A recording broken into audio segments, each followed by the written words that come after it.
Hello everyone. हम carb धात्विक यौगिकों की बात कर रहे थे। अब हम कार्ब सल्फर यौगिकों का अध्ययन करेंगे, यानी कि ऐसे कार्बनिक यौगिक जिनमें सल्फर परमाणु उपस्थित होता है, कार्ब सल्फर यौगिक कहलाते हैं। और इन यौगिकों का नामकरण सल्फर की संयोजकता पर आधारित होता है।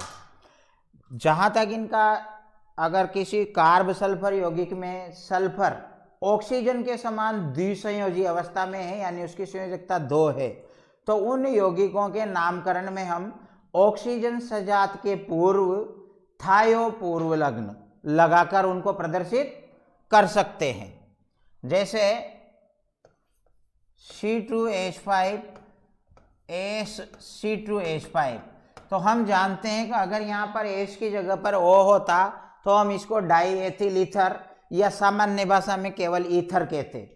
तो ईथर ऑक्सीजन सजात का नाम हो गया।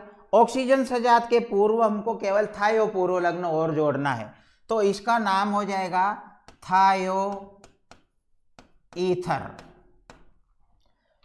इसी प्रकार से CH3 C double bond H CH3, तो यहाँ पर अगर सल्फर की जगह ऑक्सीजन होता तो इसे हम एसीटोन बोलते। तो ये भी एसीटोन है, ऑक्सीजन सजात के अनुसार केवल आगे थायो पूर्व लग्न जोड़ना है, तो इसका नाम हो जाएगा थायो एसीटोन। ये रिंग है एरोमेटिक वाले। जब इस पर ऊपर OH जुड़ा होता है तो इसको फिनॉल कहते हैं। OH की जगह पर यहाँ SH कर दिया तो फिनॉल के आगे थायो और जोड़ देंगे तो ये यौगिक हो जाएगा थायोफिनॉल। तो इस प्रकार से जो ऑक्सीजन युक्त यौगिकों के नाम लिखे जाते हैं जहाँ ऑक्सीजन की संयोजकता 2 होती है, अगर उसी प्रकार से सल्फर ऑक्सीजन के स्थान पर मौजूद हो तो वही नाम आएगा, केवल आगे थायो पूर्व लग्न अपन को इस्तेमाल करना है। इसके अलावा कार्ब सल्फर यौगिकों में मरकरी के साथ जुड़ने की प्रबल प्रवृत्ति होती है, इसीलिए इनको मरकेप्टन भी कहते हैं। जैसे CH3SH, तो इसको हम मेथिल मरकेप्टन कहेंगे। तो ये इनके सामान्य नामों के बारे में चर्चा हो गई। अब हम इनके IUPAC नामों के बारे में चर्चा करते हैं।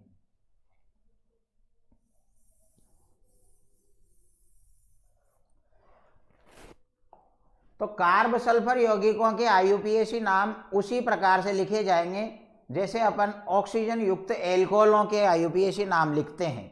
केवल ऑक्सीजन सजात के अनुलग्न के पहले थायोल या उसके स्थान पर थायोल अनुलग्न लगाते हैं। जैसे C2H5SH। अब अगर ये C2H5OH होता तो एथेन प्लस ओल, एथेनॉल। अब ओल की जगह थायोल लिखना है केवल, तो एथेन प्लस थायोल, तो ये हो जाएगा एथेन थायोल। इसी प्रकार से CH2 सिंगल बॉन्ड CH2, और यहाँ भी SH और यहाँ भी SH हो, तो अगर ये दोनों जगह OH होता तो 2 कार्बन की चेन का नाम एथेन, और 1 पे OH और 2 पे OH यानी 1,2 डाइओल, तो ओल की जगह थायोल, तो इसका नाम हो जाएगा एथेन 1,2 डाइथायोल। इसी प्रकार से ये साइक्लोहेक्सेन है, और जब इसके ऊपर OH होता है तो ओल और जुड़ जाता है, साइक्लोहेक्सेनॉल। ओल की जगह अपन यहाँ SH लिख देंगे तो ओल की जगह थायोल हो जाएगा, तो इसका IUPAC नाम हो जाएगा साइक्लोहेक्सेन प्लस थायोल, यानी कि साइक्लोहेक्सेन थायोल। इस प्रकार से अपन सल्फर युक्त कार्ब सल्फर यौगिकों का, कार्बनिक यौगिकों का IUPAC नामकरण कर सकते हैं। इसके अलावा अगर कुछ यौगिकों में सल्फर परमाणु कार्बन श्रृंखला में ही किसी कार्बन परमाणु के स्थान पर मौजूद है तो हम वहां थाया पूर्व लग्न, थाया, तो थाया पूर्व लग्न का उपयोग करते हैं। जैसे ये हो गया। अब यहां पर 6 कार्बन की रिंग है, ये तो एलिसाइक्लिक यौगिक है, तो ये साइक्लोहेक्सेन है। अब यहां पर कार्बन की जगह सल्फर है तो थाया इसके आगे लगा देंगे, तो ये हो गया थाया साइक्लोहेक्सेन। उसी प्रकार से HOCH2S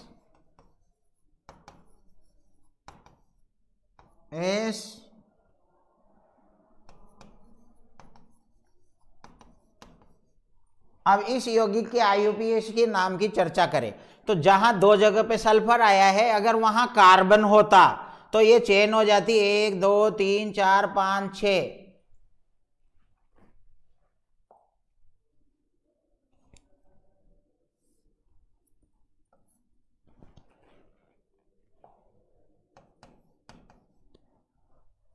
तो 1 2 3 4 5 6 कार्बन की चेन हो जाती। यदि दोनों सल्फर की जगह कार्बन होते तो चेन का नाम हेक्सेन हो जाता, और 1 नंबर पे OH और 6 नंबर पे OH यानी कि 1,6 डाइऑल हो जाता। तो ये अभी भी हेक्सेन 1,6 डाइऑल ही मानेंगे कि कार्बन की जगह सल्फर है, लेकिन इसके पहले जहां जहां थायो है वो क्रमांक लिखकर थाया शब्द लिखेंगे। तो 1 और 1 2 नंबर पे है, 3 4 और 5 नंबर पे है, तो 2,5 डाई थाया, फिर चेन का नाम हेक्सेन 1,6 डाइऑल। तो इस प्रकार से कार्बन के स्थान पर श्रृंखला में सल्फर होने पर थाया पूर्व लग्न का उपयोग करते हैं।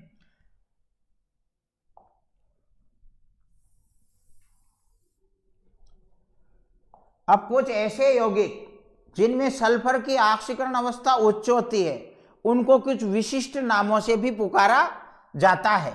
जैसे अपन बात करें CH3SOOH, ये एरोमेटिक यौगिक हो गया,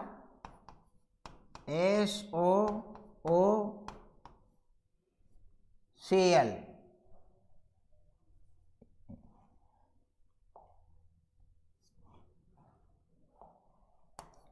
OH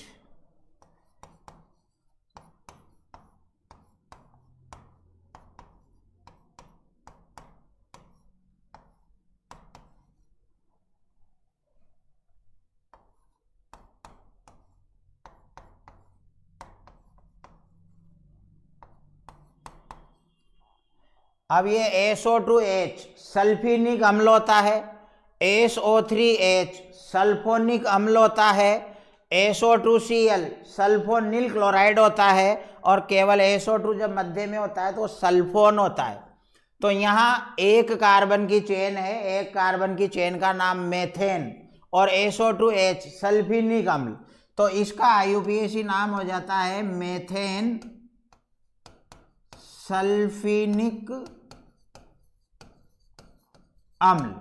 यहाँ SO3H सल्फोनिक अम्ल है और आगे चेन का नाम बेंजीन है, तो इसका नाम हो जाता है बेंजीन सल्फोनिक अम्ल। ये SO2Cl सल्फोनिल क्लोराइड है, और इसके अलावा ये रिंग पे मेथिल जुड़ा रहता है, इसको टालुइन बोलते हैं, और ये पैरा स्थिति पे है मेथिल समूह, तो इसका नाम हो जाएगा पैरा टोलुइन सल्फोनिल क्लोराइड।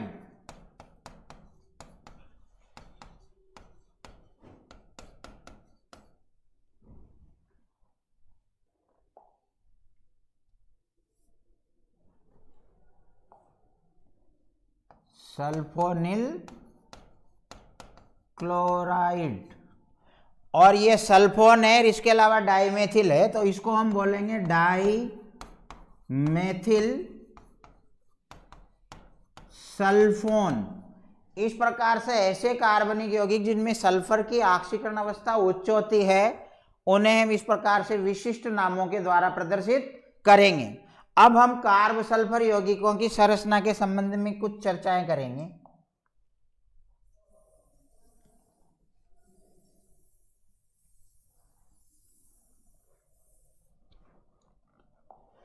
तो आवर्त सारणी में सल्फर समूह 16 का तत्व है, और उसमें सल्फर के ऊपर वाला तत्व ऑक्सीजन है, यानी कि समूह 16 के तत्वों को हम कैल्कोजन कहते हैं। तो उसका पहला तत्व ऑक्सीजन है और दूसरा तत्व सल्फर है। तो इस हिसाब से सल्फर के गुण ऑक्सीजन से मिलते जुलते आएंगे। ऑक्सीजन का इलेक्ट्रॉनिक कॉन्फ़िगरेशन अगर अपन बात करें 1s2 2s2 2px2 2py1 2pz1, इसका एटॉमिक नंबर 8 होता है। सल्फर की बात करें, इसका atomic number 16, 1s2 2s2 2p6 3px2 3py1 3pz1। तो ऑक्सीजन और सल्फर का इलेक्ट्रॉनिक कॉन्फ़िगरेशन सेम है, केवल इसमें संयोजकता कोष नंबर 2 है, इसमें संयोजकता कोष नंबर 3 है। अब यहाँ ऑक्सीजन की अगर अपन बात करें तो इसके 2py और 2pz कक्षकों में एक एक अयुग्मित इलेक्ट्रॉन है। तो दो ऑक्सीजन परमाणुओं के मध्य p अतिव्यापन हो सकता है, यानी पाई बंध का निर्माण हो सकता है। तो पहले तो पाई बंध के पहले सिग्मा बंध का निर्माण होता है और उसके बाद p अतिव्यापन से है पाई बंध का निर्माण होगा। तो इस प्रकार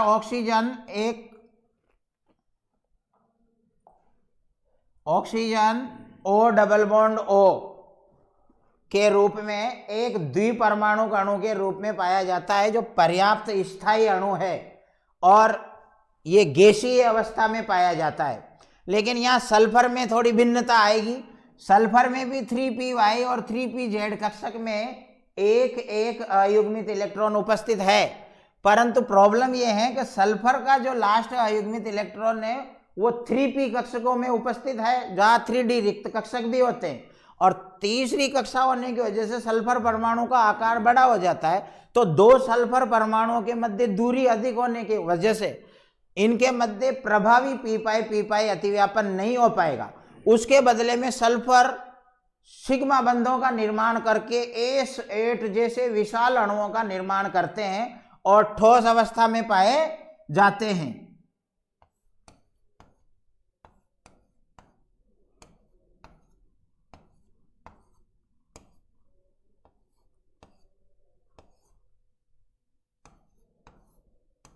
ये तो ऑक्सीजन के एक अणु में दो परमाणु मिलेंगे O2, p अतिव्यापन की वजह से द्विबंध बना लेता है। लेकिन सल्फर का एक ही अणु में S8 8 परमाणु मिलेंगे जो केवल सिग्मा बंधों से जुड़ पाएंगे। इसीलिए इसका एक अणु में 8 परमाणु होने की वजह से ये ठोस अवस्था में पाया जाता है। और ये क्वेश्चन कई बार अपन से परीक्षा में पूछा जाता है कि ऑक्सीजन सल्फर दोनों एक ही ग्रुप के सदस्य होते हुए भी ऑक्सीजन तो हमें गैस अवस्था में नजर आती है, लेकिन सल्फर ठोस अवस्था में पाया जाता है। उसका यही रीजन हमें लिखना है कि ऑक्सीजन में प्रभावी p अतिव्यापन संभव है, इसकी विद्युत ऋणता भी उच्च है, अतः ये दो ऑक्सीजन परमाणुओं के मध्य आसानी से पाईबंध निर्माण हो सकता है। इसलिए ऑक्सीजन एक द्विपरमाणु स्थायी O2 अणु के रूप में पाया जाता है, गैसीय अवस्था में होता है। सल्फर परमाणु का आकार बड़ा होने के कारण यहाँ प्रभावी p अतिव्यापन नहीं हो पाता। इसीलिए सल्फर के अनेक परमाणु यानी 8 परमाणु परस्पर सिग्मा बंधों से जुड़कर एक विशाल अणु संरचना का निर्माण करते हैं, जिसके कारण सल्फर हमें S8 अणु के रूप में पाया जाता है। अब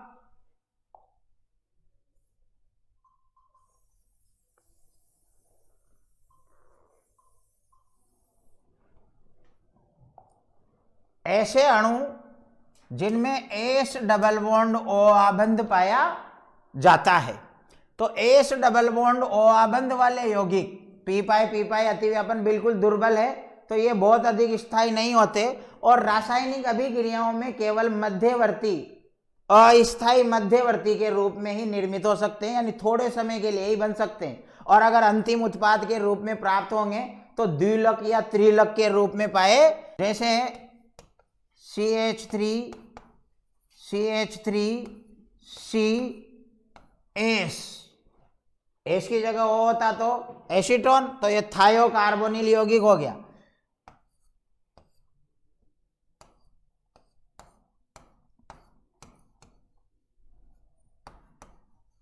तो थायोकार्बोनिल में जो C डबल बॉन्ड S समूह होगा, C डबल बॉन्ड एस वाले यौगिक अनस्टेबल होते हैं क्योंकि कार्बन सल्फर के मध्य प्रभावी पी पाई अतिव्यापन नहीं होता। इसीलिए थायोकार्बोनिल के दो अणु मिलकर द्विलक के रूप में स्टेबिलिटी प्राप्त करते हैं, तो ये थायोकार्बोनिल का द्विलक हो गया। कभी कभी तीन अणु मिलकर चक्रीय यौगिक का निर्माण करके स्टेबिलिटी प्राप्त करते हैं इस प्रकार से।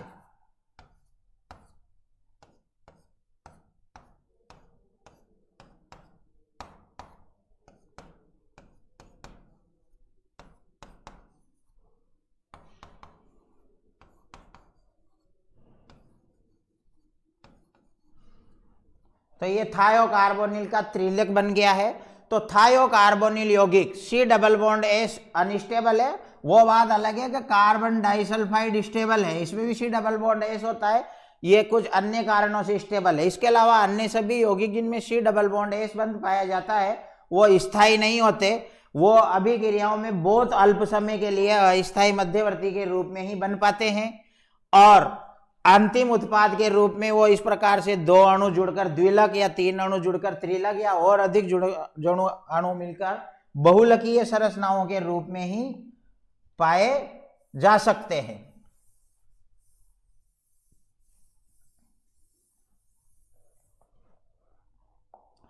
अब थायोएल्डिहाइड और थायोकीटोन दोनों में ही सी डबल बॉन्ड एस आबंध पाया जाएगा।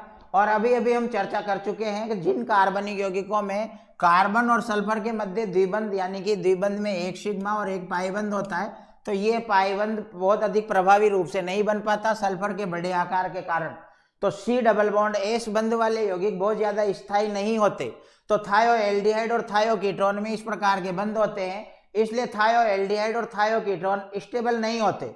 परंतु थायोकार्बोक्सिलिक अम्ल और थायोएमाइड जैसे यौगिक स्थायी होते हैं। अब थायोकार्बोक्सिलिक अम्ल और थायोएमाइड इनमें भी सी डबल बॉन्ड एस बंध है, फिर ये स्थायी क्यों हो गए? इसका कारण भी हम देखते हैं। CH3C डबल OH होता है कार्बोक्सिलिक अम्ल, डबल O की जगह एक जगह एस और एक जगह O, ये हो गया थायोकार्बोक्सिलिक अम्ल। थायोएमाइड की बात करें तो CH3C double bond S NH2, ये हो गया। अब यहां कार्बन से जुड़ा जो पड़ोसी परमाणु है थायोकार्बोक्सिलिक अम्ल में वो ऑक्सीजन परमाणु है, यहां कार्बन से जुड़ा हुआ पड़ोसी परमाणु है जो नाइट्रोजन परमाणु है, और इन पड़ोसी परमाणुओं के पास एकाकी इलेक्ट्रॉन युग्म मौजूद है। तो ये सी डबल बॉन्ड एच बंध को स्टेबिलिटी प्रदान कर देंगे। ये इस प्रकार से स्टेबिलिटी प्रदान करेंगे कि ये पाई बंध ज्यादा मजबूत नहीं है क्योंकि कार्बन सल्फर के मध्य प्रभावी पी पाई अतिव्यापन नहीं होता, तो ये बंध तुरंत टूट जाएगा और इसके इलेक्ट्रॉनों को सल्फर ले जाएगा। तो उसकी वजह से सल्फर के ऊपर ऋणावेश और कार्बन के ऊपर पॉजिटिव चार्ज आएगा। कार्बन के ऊपर पॉजिटिव चार्ज आएगा तो इसको स्थायित्व प्रदान करने के लिए ऑक्सीजन अपना एक एकाकी इलेक्ट्रॉन युग्म इसको दान कर देगा। तो ये वाली पोजीशन में ये एक्सचेंज हो जाएगा, ये S नेगेटिव हो गया और कार्बन के ऊपर जो पॉजिटिव चार्ज आता, ऑक्सीजन ने बलिदान दे दिया इसके लिए, अपना एकाकी इलेक्ट्रॉन युग्म इसको दान करके खुद पॉजिटिव होगी। अब ये वापस थोड़ी देर बाद में ऑक्सीजन इलेक्ट्रॉन नेगेटिविटी है, इसकी इलेक्ट्रॉन नेगेटिविटी फ्लोरीन के बाद सबसे उच्चतम है, तो ये वापस सल्फर से अपना इलेक्ट्रॉन युग्म खींचने में सक्षम होगी और ये संरचना वापस इस प्रकार इसमें चेंज हो जाएगी। तो लगातार ये दो अनुनादी संरचनाएं एक दूसरे में परिवर्तित होती रहेगी, इसलिए इस यौगिक को सी डबल बॉन्ड एस बंद होते हुए भी स्टेबिलिटी प्राप्त हो गई।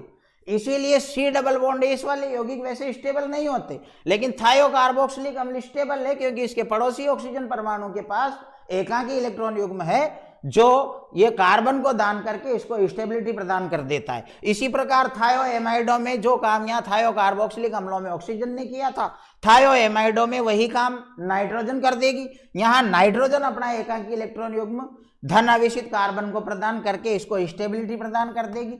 तो इसकी दूसरी अनुनादी संरचना इस प्रकार से हो जाएगी, CH- और NHH। तो ये इसमें और ये इसमें एक्सचेंज होती रहेगी। इस प्रकार अनुनाद के कारण ड्यू टू द रेजोनेंस थायोकार्बोक्सिलिक अम्ल और थायोएमाइड स्टेबिलिटी प्रदान कर लेते हैं, जबकि थायोएल्डिहाइड और थायोकीटोनों में इस प्रकार का रेजोनेंस नहीं हो पाता, इसलिए वो यौगिक स्थायी नहीं होते। एक विशेषता और है सल्फर की, DMSO, डाई मेथिल सल्फोक्साइड। ये CH3 डाई मेथिल और सल्फर प्लस ऑक्सीजन यानी कि सल्फोक्साइड, ये यौगिक में देखो ये भी अनुनाद प्रदर्शित करेगा।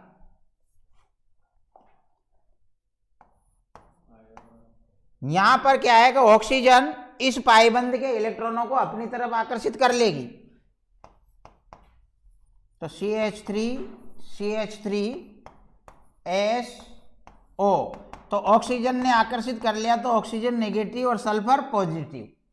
और इसके अलावा सल्फर के संयोजकता कोश में 3D रिक्त कक्षक उपस्थित है, तो ऑक्सीजन अपना एकाकी इलेक्ट्रॉन युग्म सल्फर के रिक्त कक्षकों में डोनेट कर सकती है और इसकी अनुनादी संरचना इस प्रकार से भी बन सकती है। तो 2 बंद पहले से ही थे और एक बंद ऑक्सीजन अपना एकाकी इलेक्ट्रॉन युग्म डोनेट करेगी, जिसके फलस्वरूप ऑक्सीजन के ऊपर पॉजिटिव और सल्फर के ऊपर नेगेटिव चार्ज आ जाता है। यहाँ सल्फर का एक इलेक्ट्रॉन युग्म सुरक्षित है। तो इस प्रकार से डाइमेथिल सल्फोक्साइड इन 3 अनुनादी संरचनाओं का अनुनाद संकर होती है, इसीलिए ये भी पर्याप्त स्थायी यौगिक होता है और अनेक रासायनिक अभिक्रियाओं में एक महत्वपूर्ण विलायक के रूप में प्रयुक्त होता है। अब ये तो इनके नामकरण और संरचना की बात हो गई। हम सबसे पहले थायोल जैसे कार्ब सल्फर यौगिकों का अध्ययन करेंगे। तो अगली क्लास में हम थायोल यौगिकों को बनाने की विधियों और उनके रासायनिक गुणों और संरचना के संबंध में चर्चा करेंगे। थैंक्स। हाँ, तो इस प्रकार से ये सल्फर के कार्ब सल्फर यौगिकों की हमने संरचनाओं की भी बात कर ली। डाइमेथिल सल्फोक्साइड पी अतिव्यापन ना होते हुए भी अनुनादी संरचनाओं की वजह से स्टेबिलिटी प्रदान कर लेता है। थायो कार्बोक्सिलिक अम्ल और थायोएमाइड जैसे यौगिक भी अनुनाद प्रदर्शित करते हैं, क्योंकि यहाँ सल्फर से जुड़े कार्बन परमाणु का पड़ोसी परमाणु नाइट्रोजन है या ऑक्सीजन है, जो अपना एकाकी इलेक्ट्रॉन युग्म पड़ोसी कार्बन परमाणु को दान करके इनको थायो कार्बोक्सिलिक अम्ल और एमाइडों को स्टेबिलिटी प्रदान कर देता है। अब अगली क्लास में हम थायोलों का अध्ययन करेंगे। थैंक्स।